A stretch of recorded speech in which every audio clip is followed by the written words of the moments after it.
Hi hello అండి, welcome to Naveena study hub. ఈరోజు మనం దేని గురించి తెలుసుకుంటున్నామంటే జూనియర్ పంచాయతీ సెక్రటరీ నోటిఫికేషన్ గురించి తెలుసుకుంటున్నాం అనమాట. ఓకేనండి, అంటే ఇది దేనిలో భాగంగా మనం తెలుసుకుంటున్నామంటే తెలంగాణకు సంబంధించినటువంటి ఈ యొక్క నోటిఫికేషన్ అండి. ఇది తెలంగాణకి. ఇక్కడ టీఎస్ అంటే అర్థం ఏంటంటే తెలంగాణ అనమాట.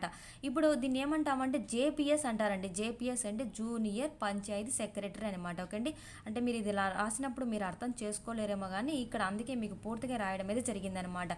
జూనియర్ పంచాయతీ సెక్రటరీ పోస్ట్ అయితే అంటే ఈ నోటిఫికేషన్ అయితే వచ్చిందండి. లాస్ట్ డేట్ ఎప్పుడు కూడా మనకైతే ఉందన్నమాట. అంటే ఈ లాస్ట్ డేట్ ఎప్పుడైతే వచ్చిందంటే ఈ సెప్టెంబర్ ఉంది కదండి, సెప్టెంబర్ 18న మనకు వచ్చిందనమాట. సో అంటే సెప్టెంబర్ 18న స్టార్టింగ్ కదా డేటు. తర్వాత ఎప్పుడంటే లాస్ట్ డేట్ అంటే ఇది అప్లికేషన్ లాస్ట్ డేట్ ఎప్పుడంటే చూడండి అక్టోబర్, అంటే నెక్స్ట్ మంత్ అక్టోబర్ ఉంది కదా, అక్టోబర్ 8కి ఇది ఎండ్ అయిపోతుంది అనమాట. ఆ లోపల మీరు ఇది అప్లై చేసుకోవాలండి. అంటే ఇది ఎవరు అప్లై చేసుకోవాలి, మొత్తం ఎన్ని పోస్టులు ఉన్నాయనేది మొత్తం డీటెయిల్గా అయితే ఈరోజు చెప్పేసుకుందామండి. ఓకేనా, మీరేం టెన్షన్ పడద్దండి. దీనికి సంబంధించిన సిలబస్ కూడా చాలా ఈజీగా ఉంటుంది. మీరు ఈజీగా గెటన్ అవ్వచ్చు అనమాట. ఓకేనా, మరి ఎవరు ఇది రాయొచ్చు అంటే అందరూ రాయొచ్చా అంటే అందరూ రాయడానికి అర్హులా అనేది మీకు మెయిన్ ఇంపార్టెంట్ అనమాట. ఇది గుర్తుపెట్టేసుకోండి. అందరు ఎవరు పడితే వాళ్ళు రాయడానికి లేదండి.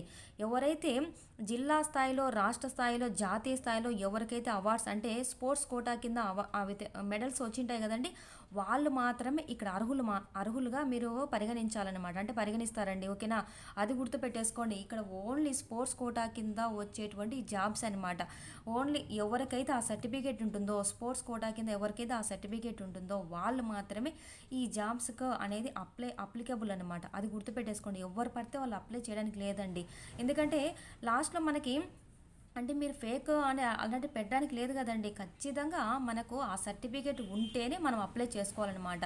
ఓకే, అంటే తర్వాత మనకు వెరిఫికేషన్ ఇవన్నీ ఉంటాయి, తర్వాత చూపించాల్సి వస్తుందన్నమాట మీరు. ఓకేనా, సో అలా మీకు ఎగ్జామ్ అనేది ఓన్లీ స్పోర్ట్స్ కోటా వాళ్ళకు మాత్రమే ఈ ఎగ్జామ్ అనేది ఉంటుందన్నమాట. ఓన్లీ స్పోర్ట్స్ వాళ్ళకేనండి ఇది.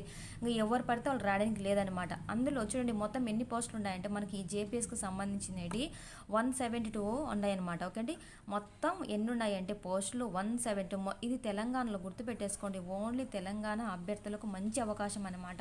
ఇప్పుడున్నటువంటి ఈ సిచ్యువేషన్లో ఇది బాగా మీరు జాబ్ అయితే తెచ్చుకోవచ్చండి. ఓకేనా, అంటే స్పోర్ట్స్లో మీకు కానీ సర్టిఫికేట్ ఉంటే ఖచ్చితంగా బాగా ఈజీగా అయితే మీరు గెయిన్ అవ్వచ్చు అనమాట. ఓకేనా, సరే 172 పోస్టులు అయితే మీకైతే ఉన్నాయన్నమాట. గుర్తుపెట్టేసుకుని టోటల్ ఏంటంటే 172 పోస్టులు. మరి దీని యొక్క ఎలిజిబిలిటీ అంటే ఏది క్వాలిఫికేషన్, ఏం చదివి ఉండాలంటే ఏం చూడండి, ఎనీ డిగ్రీ, ఏ డిగ్రీ అయినా చదివి ఉండొచ్చు అనమాట. ఓకండి, అంటే డిగ్రీ కంప్లీట్ అయిపోయి ఉండాలన్నమాట. ఏ డిగ్రీ అయినా ఓకే, అది గుర్తుపెట్టేసుకోండి. మళ్ళీ పలానా డిగ్రీ అని ఏం లేదండి. దానికి ఏం స్పెసిఫికేషన్ ఏం లేదు. ఏ డిగ్రీ అయినా చేసి ఉండొచ్చు. బట్ ఏముండాలి, స్పోర్ట్స్ ఏదో ఒక దాంట్లో స్పోర్ట్స్లో అంటే కబడ్డీనో, ఫుట్బాలో ఏదో ఒకటి ఉంటుంది కదండి. మీరు అలా దాంట్లో రాష్ట్ర స్థాయిలో కానీ, జాతీయ స్థాయిలో కానీ, ఇంకా మనం ఉంటుంది కదండి జిల్లా స్థాయిలో, అలా మీరు అర్హత సాధించి ఉండాలన్నమాట. లేదా అండర్-17 ఇవన్నీ జరుగుతాయి, దాంట్లో కనీసం మీరు వచ్చి ఉండాలండి. అలా వస్తేనే మీకు అనేది జాబ్ అనేది వస్తుందన్నమాట. ఎలా అంటే మీరు ఎగ్జామ్ అనేది పెట్టిన తర్వాత వాళ్ళు అంటే జిల్లా స్థాయిలో ఉండేవాటికి, రాష్ట్ర స్థాయిలో ఉన్నవాటికి అంటే కేటగిరీ ఉంటుంది కదండి.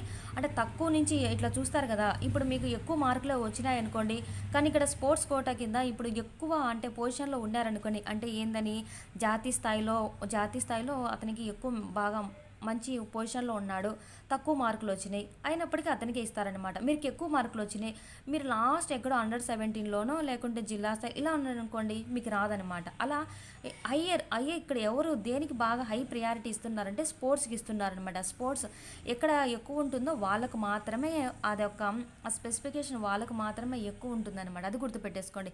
అంటే మీరు ఒలింపిక్ గేమ్స్లో కానీ దేంట్లో కానీ మెడల్ తెచ్చుకున్నారనుకోండి, వాళ్ళకు మాత్రం మంచి హై ప్రయారిటీ ఉంటుంది. తర్వాత నెక్స్ట్ అనేది వాళ్ళకు ఉంటుంది అనమాట. ఓకేనా, అంటే ఇక్కడ మార్క్స్ మెయిన్ కాదనమాట. మార్క్స్లో జస్ట్ మీరు క్వాలిఫై అయితే చాలండి.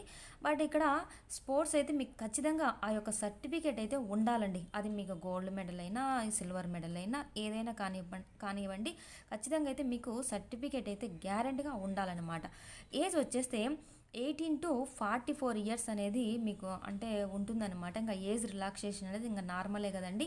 తర్వాత ఇంకా SC/ST వాళ్ళకి 5 ఇయర్స్ రిలాక్సేషన్ ఇలా ఉంటుంది కదా. సో అలా మీకైతే ఉంటుంది. నెక్స్ట్ మీకు నీట్గా చూపిస్తానండి. అంటే ఇక్కడ దీనికి సంబంధించి జస్ట్ ఇక్కడ పేపర్ మీద చెప్తున్నాం కదా. నెక్స్ట్ మీకు అంటే ఆ ఏజ్ రిలాక్సేషన్ ఇది సంబంధించినది ఇంకా సిలబస్ కూడా మీకు నీట్గా దీని తర్వాత నెక్స్ట్ అయితే మీరు చూస్తారు కానీ. ఓకేనా, సరే దీని శాలరీ వచ్చేస్తే 28,719 అనమాట. 28,719 రూపీస్ అనేది శాలరీ అయితే వస్తుందన్నమాట నెల నెల. ఓకేనండి. స్టార్టింగ్ డేట్ గుర్తు పెట్టేసుకోండి, ఆల్రెడీ స్టార్ట్ అయిపోయిందనమాట. ఓకేనా. ఇంకా లాస్ట్ డేట్ వచ్చేస్తే ఇదిగోండి అక్టోబర్ 8. ఓకేనా. నీటికి గుర్తు పెట్టేసుకోండి. అప్పటికప్పుడు హైరాణ పడి హడావిడి చేసి టైం అంతా వేస్ట్ చేసేసుకోకుండా ఇప్పటి నుంచి ఏమేమి కావాలి, ఏంటి అవసరం, మనకు ఏమేమి ఎలా అప్లై చేయాలనేది ఇప్పటి నుంచైనా తెలుసుకోండి. ఆ టైంకి హడావిడి చేయకుండా మీరు ఇప్పట్లోనే కొంచెం హడావిడి చేస్తే కొంచెం మంచిదే కదండి. ఓకేనా. ఇంకా సిలబస్ కిందికి వచ్చేస్తే చూడండి, మీరు బాగా గుర్తుపెట్టేసుకోవాల్సిన విషయము స్పోర్ట్స్ అయితే ఖచ్చితంగా ఉండాలి. అది గుర్తుపెట్టుకోండి. ఏదైనా మీకు ఏదో ఒక దాంట్లో అండి. స్పోర్ట్స్ అంటే ఇంకా మనకు ఇక్కడ ఇచ్చింటారనమాట. అంటే ఇక్కడ జీవో నెంబర్ 74 ప్రకారం మనకు 29 స్పోర్ట్స్ అనేది ఇక్కడ ఇవ్వడం అయితే జరిగిందనమాట. అంటే దేంట్లో అయినా ఓకేనండి. అంటే వాలీబాల్ కానీ, ఫుట్బాల్ కానీ, క్రికెట్ ఏదో ఒకటి అండి, ఏదో ఒక ఆట. అలా మంచి మంచి ఆటలు ఉంటాయి కదండి. సో అటువంటి ఆటల్లో మీరు ఆ యొక్క అర్హత అనేది సాధించి ఉండాలన్నమాట. ఆ యొక్క సర్టిఫికేట్ అనేది ఉండాలి మీకు. ఓకేనా. అది గుర్తుపెట్టేసుకోండి. సిలబస్ వచ్చేస్తే చూడండి, సిలబస్ వచ్చేసి మీకు అంటే ఇక్కడ సిలబస్ అనేది మీకు నెక్స్ట్ చెప్తానండి. ఓకేనా. అంటే ఇక్కడ ఎలా ఉంటుంది ఎగ్జామ్ ప్యాటర్న్, ఇది ఎగ్జామ్ ప్యాటర్న్ అండి. సిలబస్ అనేది మీకు దీంట్లోనే చెప్తాను, భయపడకండి. ఓకేనా. ఎగ్జామ్ ప్యాటర్న్ ఎలా ఉంటుందంటే పేపర్ 1, పేపర్ 2 అని చెప్పేసి 2 పేపర్లు అయితే ఉంటాయన్నమాట. ఓకేనా. పేపర్ 1కి వచ్చేస్తే 100 క్వశ్చన్స్ ఉంటాయండి, 100 మార్క్స్ అనమాట. ఎన్ని నిమిషాలంటే 120 నిమిషాలు. ఓకేనండి. మరి క్వాలిఫై అయితే చాలా, అంతే. దీనికి జస్ట్ ఓన్లీ క్వాలిఫై 35 మార్క్స్ అంతేనండి. ఇప్పుడు మనం 10th క్లాస్లో క్వాలిఫై అయితే చాలా అంటారు కదండి, అలా 35 మార్క్స్ అయితే చాలన్నమాట, అంతే. మరి ఇంత ఈజీగా వస్తుందంటే ఖచ్చితంగా స్పోర్ట్స్లో మీకు మంచి హయ్యర్ ప్రయారిటీ చెప్పినాను కదండి. ఖచ్చితంగా స్పోర్ట్స్లో అయితే మీకు గ్యారెంటీగా ఉండాలన్నమాట. ఇంత తక్కువ మార్కులు వచ్చినప్పటికి మీరు ఇంకా ఇంత తక్కువ కరెక్ట్గా ఇన్నే తెచ్చుకున్నారనుకున్నప్పుడు మీరు జాతీయ స్థాయిలో మీకు ఆ ర్యాంక్ అనేది వచ్చి ఉండాలన్నమాట. అలా వస్తే మీకు జాబ్ వస్తుందన్నమాట. ఓకేనా. ఇంకా పేపర్ 2 కూడా సేమ్ అంతేనండి. 100 క్వశ్చన్స్ ఉంటాయి, 100 మార్క్స్ ఉంటాయి, 120 minutes, 35 క్వాలి మార్క్స్. ఓకేనా. సేమ్ 35 క్వాలిఫైయింగ్ కావాలి. ఇక్కడ కూడా 35 అంతే, జస్ట్ అంతే. మరి నెగిటివ్ మార్క్ ఉంటుందా అంటే ఉంటుందండి. 1/4 అనేది నెగిటివ్ మార్క్ అనేది ఉంటుందన్నమాట. ఏదంటే ఇది పెట్టేసి ఆన్సర్ అయితే చేయకండి. మీకు తెలిసిందే ఆన్సర్ చేయండి. ఓకేనా. కరెక్ట్గా 35 మార్క్స్ వస్తాయిలే చాలు అని అనుకోవద్దండి. కొంచెం ఎక్కువగా రావడానికి ట్రై అయితే చేయండి. ఓకేనా. మరి పేపర్ 1కి వచ్చేస్తే ఏముంటుందంటే జిఎస్, ఇంకా ఆల్రెడీ అందరికీ తెలిసిన విషయమేనండి. పేపర్ 1 అంటే ఇంక ఎప్పటికైనా జిఎస్ఏ కదా.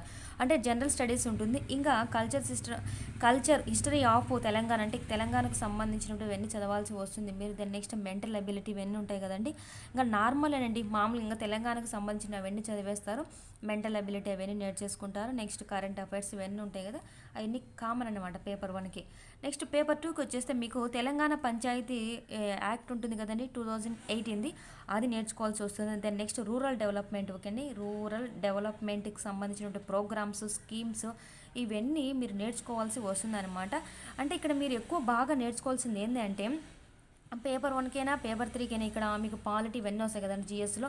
అక్కడ 73, 74 అమెండ్మెంట్ ఇక్కడ ఉండే చూడండి. రాజ్యాంగ మనకు ఇక్కడ ఉన్నాయి కదండి 73, 74 అని చెప్పేసి మనకు రాజ్యాంగ సవరణలు ఉన్నాయి కదండి. సో వీటి గురించి బాగా నేర్చేసుకోండి. రాజ్యాంగ సవరణ చట్టాలు ఉన్నాయి కదండి, వీటి అంటే 73ది, 74 అంటే ఇక్కడ మీకు ఇంకా నేర్చుకోవాల్సిన విషయాలు ఏంటి అంటే ఇక్కడ కమిటీలు వస్తాయన్నమాట. అవి ఇంపార్టెంట్. అంటే 2 అంచెలు, 3 అంచెలు, బలవంతరాయ్ కమిటీ, అశోక్ మెహతా కమిటీ ఇవన్నీ ఉంటాయి కదండి. సో ఇలా ప్రతిదీ కూడా మీరు నేర్చుకోవాల్సి వస్తుందన్నమాట. అంటే ఇది పంచాయతీ రాజుకు సంబంధించింది కాబట్టి వాటి గురించి ఎక్కువ అడిగే క్వశ్చన్స్ ఎక్కువ అడుగుతారనమాట. ఆ స్కోప్ అయితే ఉంటుందన్నమాట. సో ఆ పంచాయతీకి సంబంధించిన 73, 74 ఉన్నాయి కదండి, 73, 74 రాజ్యాంగ సవరణ చట్టాలని చెప్పేసి అంటే వాటి గురించి అయితే మీకు నీట్గా అయితే మీకు ఉంటుందన్నమాట. సో వాటి గురించి అయితే నీట్గా నేర్చేసుకోండి.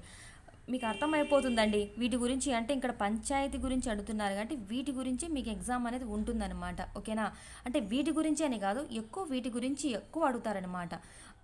ఇవి ఎక్కువ నేర్చేసుకుంటే మనము అంటే ఎగ్జామ్లో ఆన్సర్ పెట్టడానికి కొంచెం ఈజీగా ఉండేస్తుంది అనమాట. ఓకే అండి.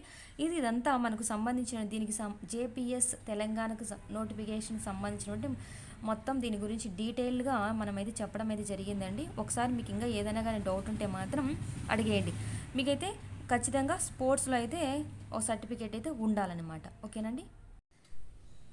ఒకసారి ఇక్కడ చూడండి, జూనియర్ పంచాయతీ సెక్రటరీకి సంబంధించినటువంటి నోటిఫికేషన్ ఎప్పుడు ప్రారంభమైంది, ఎప్పుడు చివరి తేదీ అని చెప్పేసి నీట్గా ఇక్కడ ఇవ్వడం అయితే జరిగిందండి. ఓకేనా, ఒకసారి ఇక్కడ గమనించండి. ఎప్పుడంటే స్టార్ట్ అయింది సెప్టెంబర్ 18న స్టార్ట్ అయింది. ఓకేనండి, మరి లాస్ట్ డేట్ ఎప్పుడంటే అక్టోబర్ 10 అనమాట. ఓకే అండి, గుర్తు పెట్టేసుకోండి, అక్టోబర్ 10 మీకు లాస్ట్ డేట్. ఆ లోపల మీరు అప్లై అయితే చేసుకోవాలన్నమాట. నెక్స్ట్ విద్యార్హతలు వచ్చేస్తే గుర్తింపు పొందినటువంటి యూనివర్సిటీ నుంచి డిగ్రీ అనేది పాస్ అయ్యి ఉండాలన్నమాట. ఓకేనా, అండ్ దెన్ నెక్స్ట్ క్రీడా అర్హతలు వచ్చేసి hockey, volleyball, handball, basketball, tennis, table tennis, kabaddi ఇటువంటి క్రీడలలో అయితే రాణించి ఉండాలని చెప్పేసి అయితే మీకు నీట్గా ఇవ్వడం అయితే జరిగిందనమాట. ఓకేనా, నెక్స్ట్ వయసు వచ్చేస్తే అబో 18 నుంచి, అంటే 18 ఏళ్ళు నిండిన వాళ్ళైతే ఇది అప్లై చేసుకోవచ్చండి. ఓకేనండి, 44 ఏళ్ళ లోపు, అంటే 44 ఇయర్స్ లోపు ఉండే వాళ్ళైతే దీనికి ఎలిజిబిలిటీ అనమాట. ఓకేనా, ఎస్సీ ఎస్టీ బీసీ అభ్యర్థులకైతే 5 ఏళ్ళు రిలాక్సేషన్ అయితే, అంటే ఎక్స్ట్రా 44+5 అనమాట. సో వాళ్ళు ఇంకా ఎక్స్ట్రా అంటే ఆ ఏజ్ అయిపోయిన తర్వాత, అంటే ఇప్పుడు 44 అనేది మామూలుగా ఉంది కదండి, సో వాళ్ళకి ఎక్స్ట్రా 5 ఇయర్స్ అనేది రిలాక్సేషన్ అయితే ఇవ్వడం అయితే జరిగిందనమాట. నెక్స్ట్ ఎక్స్ సర్వీస్ మెన్కి నెక్స్ట్ 3 ఏళ్ళు అనమాట. వీళ్ళు దివ్యాంగులకు వచ్చేసి, అంటే పిహెచ్ క్యాండిడేట్స్కి వచ్చేసి 10 ఏళ్ళు అనమాట. సడలింపు అయితే ఉంటుందని చెప్పేసి మీకు నీట్గా ఇక్కడ ఇవ్వడం అయితే జరిగింది. దరఖాస్తు ఫీజు వచ్చేస్తే జనరల్, బీసీ, క్రిమిలేయర్ కేటగిరీ అభ్యర్థులకు అయితే 800 రూపాయలు అయితే కట్టాలండి. ఓకేనా, నెక్స్ట్ వచ్చేసి ఎస్సీ ఎస్టీ బీసీ వాళ్ళు నాన్ క్రిమిలేయర్ అభ్యర్థులు అయితే 400 రూపాయలు అయితే పేమెంట్ అయితే చేయాలన్నమాట. ఓకేనా, నెక్స్ట్ వీళ్ళు ఎగ్జామ్ సెంటర్స్ ఎక్కడ ఉన్నాయంటే అంటే హైదరాబాద్, నిజాం, ఇది తెలంగాణకు సంబంధించిన నోటిఫికేషన్ కదండి. సో హైదరాబాద్, నిజామాబాద్, కరీంనగర్, వరంగల్, నల్గొండ, మహబూబ్ నగర్ ఇటువంటి కేంద్రాలలో మీరు ఎగ్జామ్ సెంటర్ అయితే ఉంటుంది.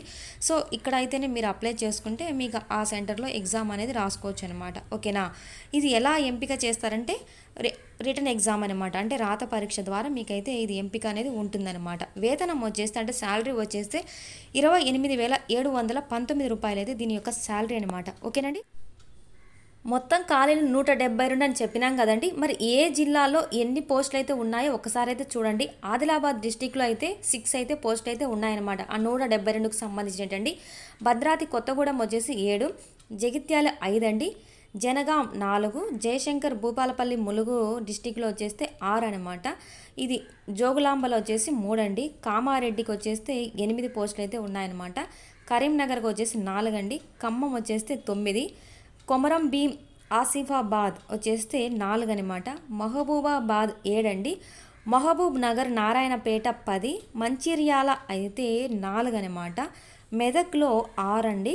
దెన్ నెక్స్ట్ నాగర్ కర్నూలు చూడండి 6 పోస్టులు అయితే ఉన్నాయి, నల్గొండ అయితే 13 పోస్టులు అయితే ఉన్నాయన్నమాట.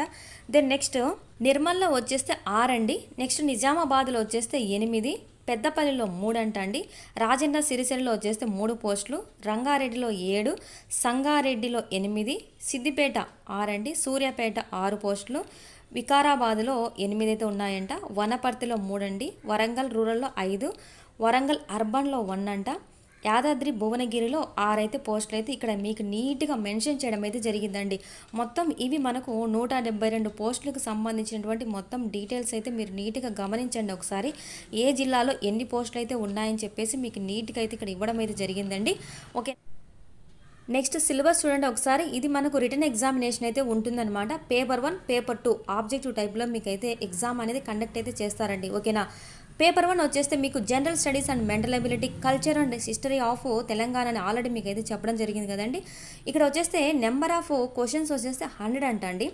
డ్యూరేషన్ వచ్చేసి అంటే ఎంత టైం మీకు ఇస్తారంటే 120 మినిట్స్ అయితే ఇస్తారనమాట, అంటే మీకు 2 అవర్స్ అనేది ఎగ్జామ్ రాసుకోవచ్చండి.